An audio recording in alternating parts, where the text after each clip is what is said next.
Cetatea Păcii.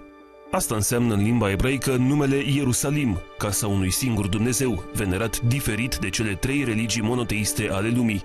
Creștinii, evreii și musulmanii deopotrivă trăiesc sau vin de peste tot aici, în locurile unde s-au născut sau au propovăduit profeții. Ierusalim este cel mai sacru loc din lume, un spațiu legendar în care credincioșii se simt cel mai aproape de divinitate. Marie Armel, nous avons derrière nous Jérusalem, tout Jérusalem, on entend le Moufti, on a entendu les cloches. Est-ce qu'on peut dire que Jérusalem concentre l'histoire de l'humanité en elle-même? Absolument. Alors nous avons à nos pieds tout Jérusalem parce que la vieille ville de Jérusalem fait moins d'1 km² et concentre à l'intérieur de la ville les trois grands monothéismes, le judaïsme, le christianisme, l'islam, avec 30 000 habitants qui vivent sur cette toute petite surface de la vieille ville. Est-ce que les gens, vous avez parlé des 30 000 juifs, chrétiens, musulmans qui vivent ici, est-ce qu'ils vivent vraiment ensemble? À la vérité, on vit plus les uns à côté des autres qu'ensemble. Parce que ce soit les tensions politiques d'une ville que l'État d'Israël tient pour être sa capitale et que les autres ne lui reconnaissent pas pour être la capitale de l'État juif.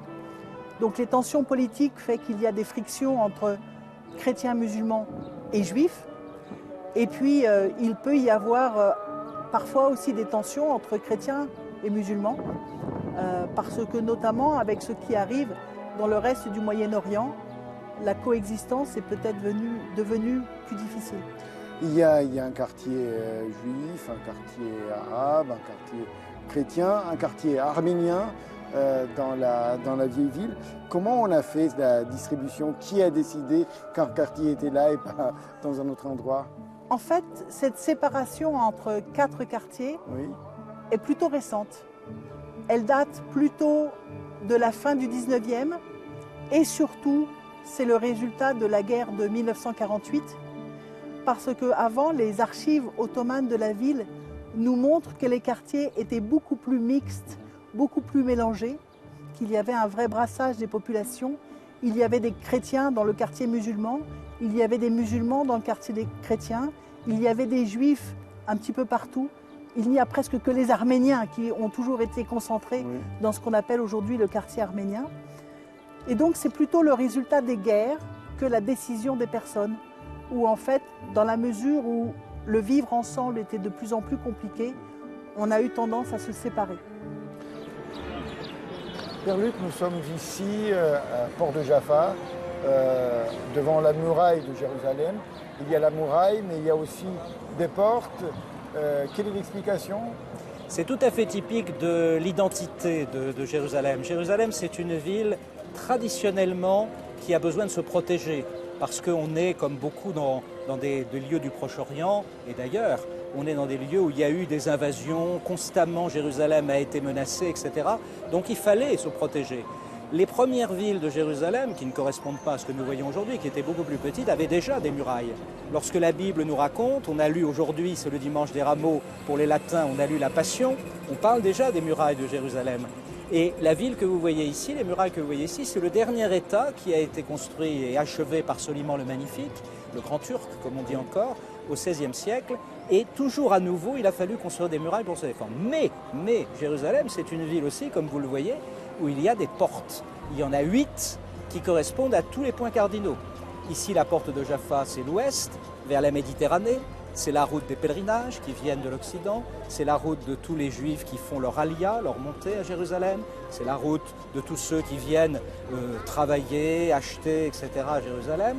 La porte des Lions, qui est de l'autre côté à l'est, par où nous sommes rentrés tout à l'heure avec la grande procession des rameaux, c'est la porte qui ouvre sur l'Orient, sur le désert, sur l'Arabie Saoudite, c'est toute la route des commerces et aussi toute la route de ceux qui montent en pèlerinage à Jérusalem également, mais de l'autre côté. Et aujourd'hui encore, ce sont deux portes par lesquelles passent des populations extrêmement différentes. La porte du nord, la porte de Damas, c'est la porte qui ouvre vers le Liban, vers la Syrie, vers toute la Mésopotamie, les Assyriens, c'est aussi une route de commerce mais aussi d'invasion, et la porte du sud qui ouvre vers Bethléem, vers la basilique de la Nativité. Donc les portes ouvrent Jérusalem, mais Jérusalem a besoin de se protéger, on est en pleine actualité. Oui, tout à fait. On parle aussi de Jérusalem comme de la ville du livre. Bon, le premier livre, c'était la Torah, mais il y a d'autres, il y a tous les livres saints qui ont un lien avec cette ville. On appelle encore Jérusalem c'est la ville de la paix, hein. Mais on pourrait dire aussi c'est la ville de toutes les religions du livre, effectivement, des 3 religions du livre. Les juifs et les chrétiens ont en commun, au moins en moitié, le même livre. Mais les chrétiens ont rajouté un livre qui dit qu'il accomplit l'ancien. Alors il y a des débats là-dessus, mais nous avons d'une certaine façon le même livre.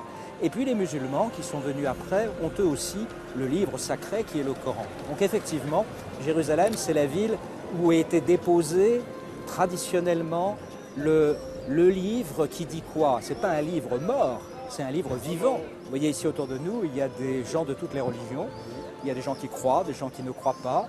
Il y a des gens du livre, beaucoup, qui passent cette porte de Jaffa, qui entrent dans la vieille ville de Jérusalem. Et ils ont tous en commun d'être vivants. Et ils sont tous des témoins du livre, mais des témoins vivants encore aujourd'hui.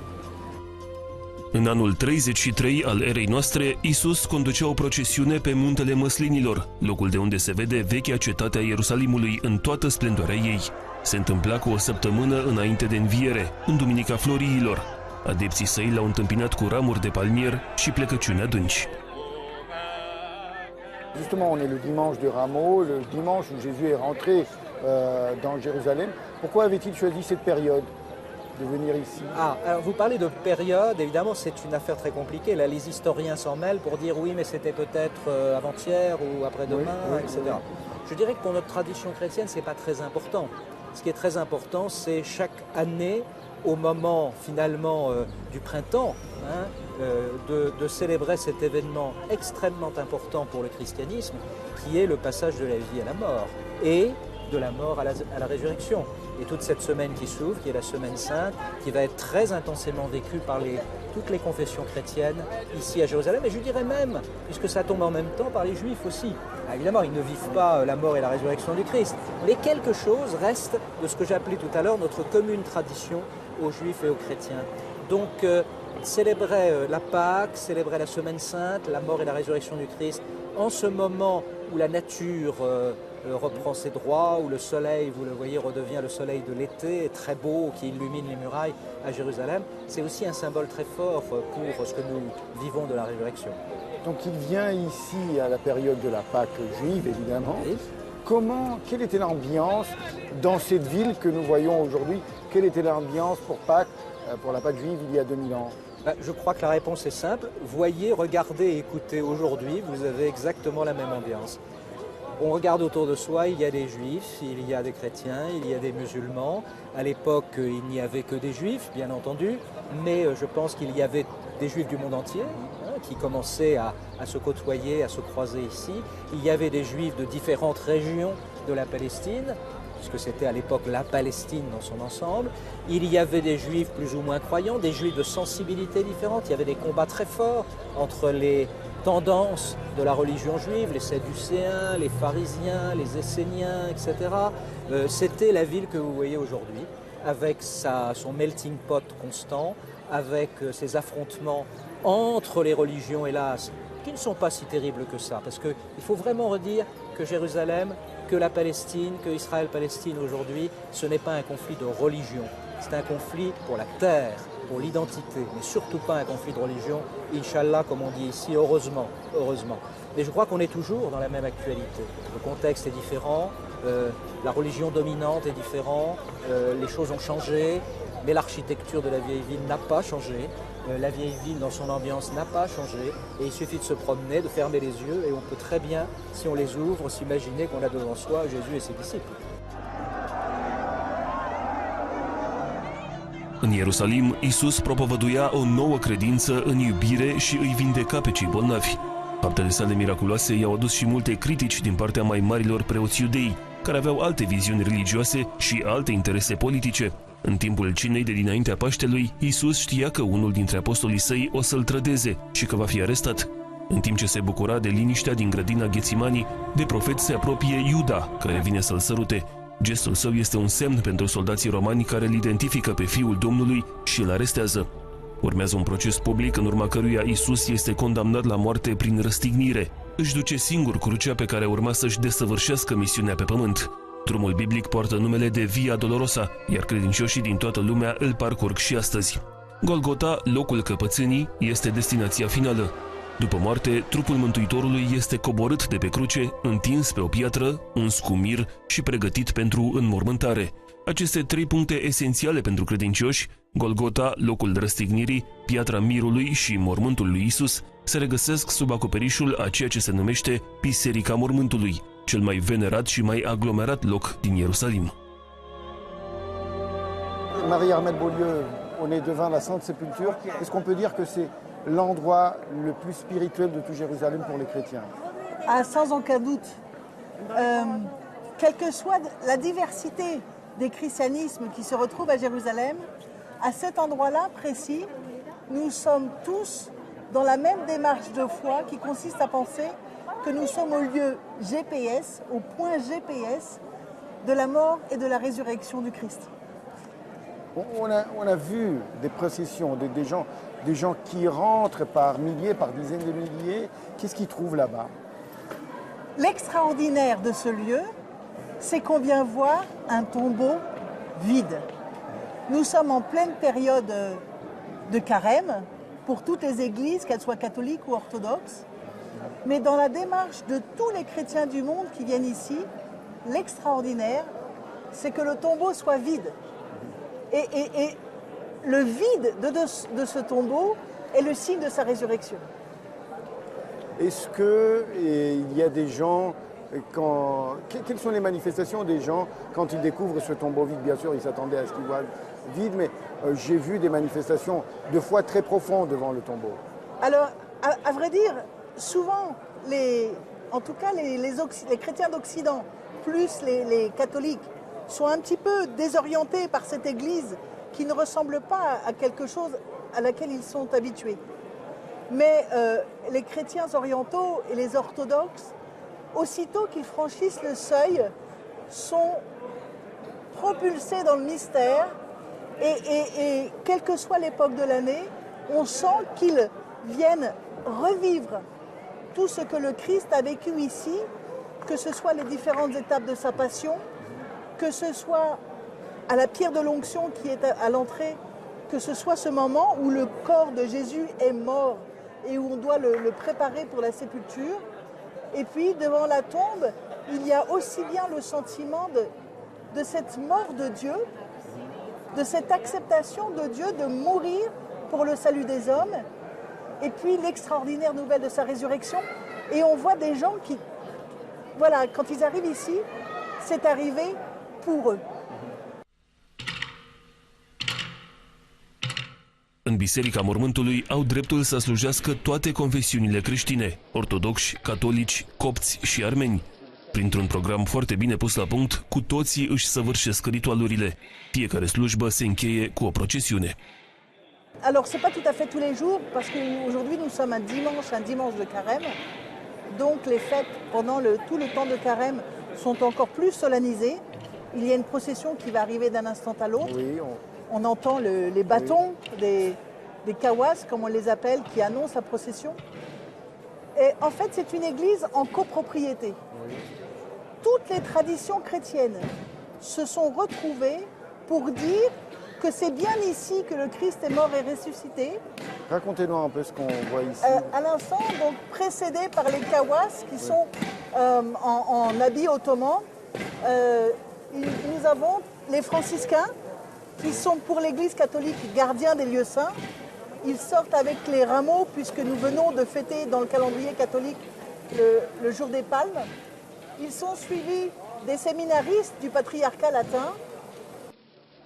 Mormântul lui Isus este locul central al celei mai importante biserici a creștinătății.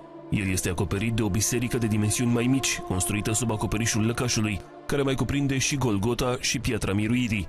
În jurul acestui așezământ se află în permanență o mulțime de credincioși, care stau la rând să poată să se închine la Sfântul Mormânt. Și tot aici se produce și miracolul luminii sfinte. En fait, ici, on fête la Pâque, toutes les Pâques, mais pour la Pâque orthodoxe, il y a quelque chose de spécial qui se passe. Absolument.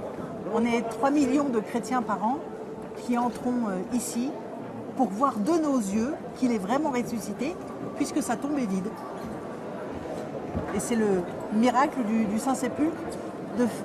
On vient faire ce que les anges nous ont invités à faire, venir, voir, toucher, et de là ressortir en disant « Alléluia, il est vraiment ressuscité ». Ici, il y a des milliers, des millions de chrétiens à travers le monde qui viennent. Quel est leur sentiment quand ils voient cette basilique, quand ils voient ce tombeau? La reconnaissance. Parce que si nous sommes dans le lieu de la résurrection, comme on le voit derrière nous, le Saint-Sépulcre, le tombeau vide, nous sommes aussi sur le lieu de la passion, donc de la souffrance. Nous avons tous des raisons de souffrir dans nos vies. Nous connaissons tous ce que c'est la souffrance. Nous avons tous été touchés par la mort. Mais quand on vient ici, dans ce lieu de souffrance et de résurrection, on sait aussi que la mort, que la souffrance n'auront jamais le dernier mot. C'est vaincu, c'est déjà vaincu. Et un seul homme, le Christ, a souffert pour nous, pour notre salut. Et je crois que le sentiment le plus fort, quand on vient ici, c'est cette reconnaissance. Savoir qu'on n'a rien mérité, mais que lui nous a tout obtenu. Qu'on est déjà sauvé, qu'on est déjà invité à vivre d'une vie nouvelle et en mettant nos pas sur les pas du Christ, à vivre maintenant une vie de ressuscité. Il y a aussi, c'est ici aussi qu'on fête les Pâques, la Pâque, toutes les Pâques, la Pâque catholique, mais aussi la Pâque orthodoxe. Il y a un moment particulier qui se passe dans cet endroit pour les orthodoxes. Effectivement, c'est le samedi veille du Saint Dimanche de Pâques, ce sera la cérémonie du feu sacré, alors que toutes les dénominations orthodoxes seront ici massées autour du tombeau. Quand je dis massées, les Arabes ont une expression, si tu lances du sel, il ne tombera pas par terre, pour vous dire qu'il y a vraiment une densité de personnes impressionnante. Elles vont invoquer le Seigneur pour qu'il renouvelle le miracle de chaque année et que lui fasse surgir de la tombe. Il ne fait pas tomber du ciel, il fait surgir de la tombe le feu qui est le signe déjà de sa résurrection, que l'on fêtera avec toute la solennité nécessaire dans la nuit du samedi au dimanche. Mais dès le samedi en début d'après-midi, il y a le signe de ce feu. C'est la lumière que les disciples voient dans la tombe le jour de la résurrection. La Piatra Mirului, așezată chiar la intrarea în Biserica Mormântului, credincioșii vin să se închine și să-și ia rămas bun de la Mântuitor, înainte de a fi înmormântat. Oamenii ating piatra cu tot felul de obiecte pentru a le sfinți. Nous sommes ici devant la pierre de l'onction, c'est-à-dire le lieu où Christ a été déposé. Alors, devant nous, il y a en fait le calvaire, le lieu où il a été crucifié, qui était une petite montagne, une petite colline où avaient été dressées les 3 croix, mais le cimetière était en dessous, au niveau normal du sol. Et donc, quand on a descendu le corps de Jésus de la croix, il a fallu préparer son corps, le nettoyer, le parfumer, lui mettre des onguents avant de le mettre dans son linceul. Et ici, à la pierre de l'onction, c'est ce moment de la mort du Christ que l'on commémore, que l'on vénère. Donc les gens viennent vénérer la pierre de l'onction dans le même esprit où on voit les femmes qui suivaient Jésus le toucher une dernière fois, l'embrasser une dernière fois, une dernière fois lui manifester leur amour avant de le mettre dans le tombeau. On voit que les gens viennent ici avec des objets qu'ils mettent sur la pierre de l'onction pour respirer la divinité. Absolument. Dans la tradition plutôt orthodoxe, effectivement, il y a, si ce lieu a accueilli le corps du Christ, alors il est tout entier sanctifié. Et si on le touche à son tour, ou si on le fait toucher par des objets, que ce soit des icônes, que ce soit des cierges, que ce soit des chapelets de prière, toutes sortes de choses, eh bien, l'objet lui-même va être sanctifié par la présence du Christ, qui n'y est plus, mais qui a sanctifié le lieu pour toujours. Ierusalim este orașul în care credincioșii din lumea întreagă încearcă să ajungă măcar o dată în viață. Orașul înseamnă pentru ei centrul lumii.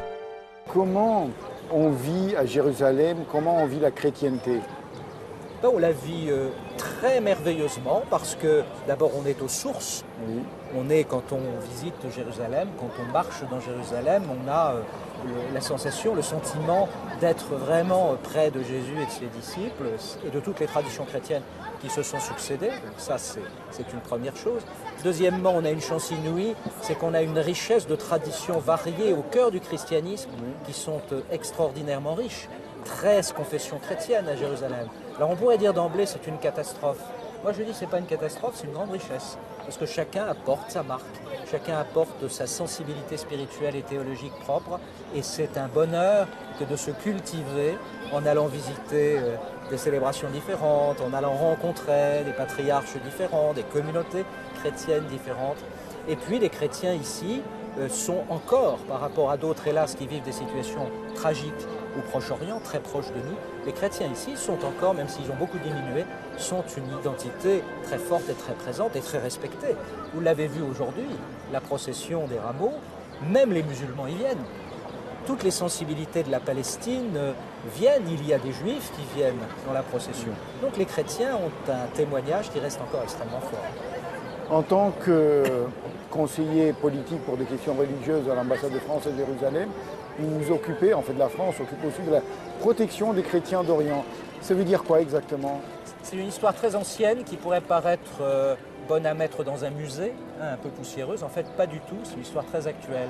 Il se trouve que François Ier, le roi de France, et Soliman le Magnifique, l'empereur byzantin, ottoman, je confonds les époques, oui, c'est Jérusalem, ça, on se met à confondre les époques. L'empereur ottoman signe un accord de non-agression. Si on avait ces souverains éclairés aujourd'hui encore, ce serait merveilleux. Et il décide de se donner des privilèges réciproques. Le privilège que la France donne à l'Empire ottoman, c'est de pouvoir circuler librement sur la Méditerranée pour faire commerce, parce que les ports étaient tenus par les Français. Et l'Empire ottoman donne le privilège à la France de protéger les chrétiens d'Orient. C'est de là que ça vient. Et depuis 4 siècles, c'est notre fonction, qui est une fonction politique, inscrite dans la communauté et le droit international. Există însă și o parte mai întunecată a Ierusalimului. Transa în care intră diferiți credincioși poate să-i afecteze pe termen lung. Starea lor are și un nume, sindromul Ierusalimului. En parlant dans un registre un peu plus anecdotique, j'ai entendu parler comme quoi il y avait un syndrome du Jérusalem. Des gens qui viennent ici, environ une centaine par an, et qui ont ensuite des problèmes psychiques, qui commencent à se croire Dieu ou presque. Alors les uns se prennent pour Jésus, les autres peuvent se prendre pour les prophètes, pour un prophète. Oui. Généralement, ils annoncent la fin du monde et la nécessité de se convertir, c'est-à-dire de se tourner plus sincèrement vers le Seigneur.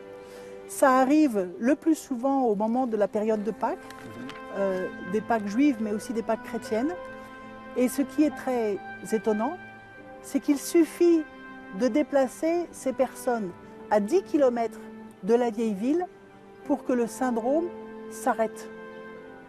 Donc il y a vraiment, physiquement, je parlerais presque de magnétisme à l'intérieur de cette vieille ville.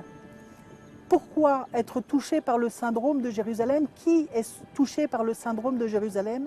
Ceux qui ont la plus grande connaissance des textes saints, ce sont souvent des protestants, qui, quand ils voient de leurs yeux ce qu'ils ont toujours lu, il y a quelque chose qui se passe. Je dirais en français, pète un câble. Il y a un court-circuit entre la foi et la réalité, et il arrive que donc certains se déshabillent, prennent le drap blanc de l'autel et courent dans les rues pour annoncer la fin des temps. Est-ce qu'on peut comprendre Jérusalem sans avoir une fibre religieuse? Si on arrive ici en tant qu'athée, qu'est-ce qu'on comprend de Jérusalem? Je pense que quand on arrive ici en tant qu'athée, on prend cette ville et ses habitants pour une ville de fous. une ville de fous et parfois on va avoir un regard assez négatif sur les religions. Comment, si Dieu est venu sauver le monde, comment les gens qui se proclament de ces diverses religions arrivent-ils à se battre, à ne pas être d'accord? Si c'est le même Dieu, pourquoi ne sont-ils pas d'accord? Je pense que le réflexe des athées, des personnes athées, n'est pas toujours très positif. Et puis à la fois, pour beaucoup d'entre eux, et j'en suis témoin, il y a quand même une fascination de voir tous ces croyants, la diversité de ces croyants, la diversité des habits religieux. Et on se dit, waouh, il y a quelque chose qui se passe.